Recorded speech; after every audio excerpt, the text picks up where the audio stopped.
वैष्णवी हगवणे या प्रकरणामध्ये राज्य महिला आयोगाच्या वतीनं घटना घडली त्याच वेळेस सुमोटो दाखल करण्यात आला। यामध्ये वैष्णवी हगवणे यांची कोणतीही तक्रार ही राज्य महिला आयोगाला नव्हती, पण त्या पाठीमागची पार्श्वभूमी मयुरी हगवणे यांच्यासाठी त्यांचे बंधू मेघराज राजेंद्र जगताप यांनी राज्य महिला आयोगाला 6 तारखेला मेल केला होता आणि तक्रार दाखल केली। त्या अनुषंगाने 7 तारखेला राज्य महिला आयोगाच्या वतीनं बावधन पोलीस स्टेशनला पत्र पाठवून त्याच्यावर कडक कारवाईचे निर्देश दिले होते आणि त्या अनुषंगाने 7 तारखेला ही FIR दाखल झाली होती।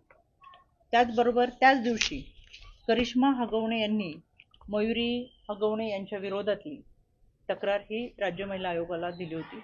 त्यांची तक्रार 6 तारखेला आली।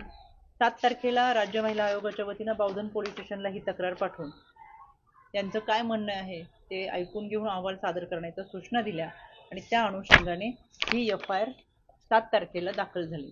एकाच कुटुंबातल्या एकमेकांच्या विरोधातल्या क्रॉस कंप्लेंट ह्या 7 तारखेला FIR 2 दाखल झाल्या आणि याच्यामध्ये राज्य महिला आयोगाकडे दोन्ही महिलांनी तक्रार केली होती। हा कुटुंबातला वाद होता आणि दोन्ही महिलांनी केलेल्या तक्रारींची दखल घेऊन 7 तारखेला पत्र पाठवून 7 तारखेलाच ह्या FIR दाखल केल्या होत्या।